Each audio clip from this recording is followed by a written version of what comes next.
क्या रामायण सच में हुई थी या ये सिर्फ एक कहानी है? ऐसा कैसे हो सकता है कि एक फिक्शनल कहानी पूरे एशिया में इतने गहराई से फैली हो? रामायण, जिसमें भगवान राम के 14 वर्ष के वनवास का वर्णन है, उनके जंगलों और पहाड़ों के बीच के सफर का ऐसा डिटेल डिस्क्रिप्शन है जैसे कि ये घटना बस कल ही घटी हो। लेकिन ये कहानी सिर्फ भारत तक सीमित नहीं है, बल्कि Thailand, Indonesia, Malaysia, Cambodia, Burma और यहाँ तक कि फिलीपींस तक भी फैली है। इतने सारे देशों में रामायण का जिक्र क्यों है? क्या ये महज इत्तेफाक हो सकता है? इन देशों में रामायण का अस्तित्व सिर्फ कहानियों में ही नहीं, बल्कि उनकी ट्रेडिशंस और कल्चर्स में भी है। कंबोडिया के अंकोर वाट मंदिर में भगवान राम और रावण की कथाओं को पेंटिंग्स और वास्तुकला में देखा जा सकता है। इंडोनेशिया में तो रामायण के कई नृत्य नाटक आज भी जीवित हैं। लेकिन सवाल ये है कि एक फिक्शनल स्टोरी इतनी दूर तक कैसे पहुंच गई? आखिरकार जब रामायण में इतने डिटेल्ड डिस्क्रिप्शन हैं, तो उनके आर्कियोलॉजिकल एविडेंसेस क्यों नहीं मिले? दरअसल सवाल यह है कि हमने ढूंढने की कितनी कोशिश की। द्वारका का उदाहरण, हमारे शास्त्रों में यह लिखा था कि समुद्र में एक नगरी समा गई थी,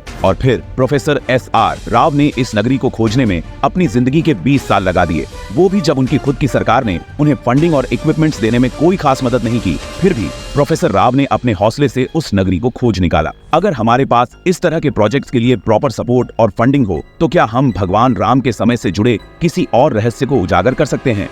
सवाल सिर्फ इतना है कि हमने कितना प्रयास किया है। अगर रामायण सिर्फ एक कहानी होती, तो क्या इतने देशों में उसकी छाप होती? क्या रामायण हमारा इतिहास है या महज एक एक्स्ट्रॉर्डिनरी स्टोरी? यह सवाल हम सभी के अंदर है, और शायद इसका जवाब भी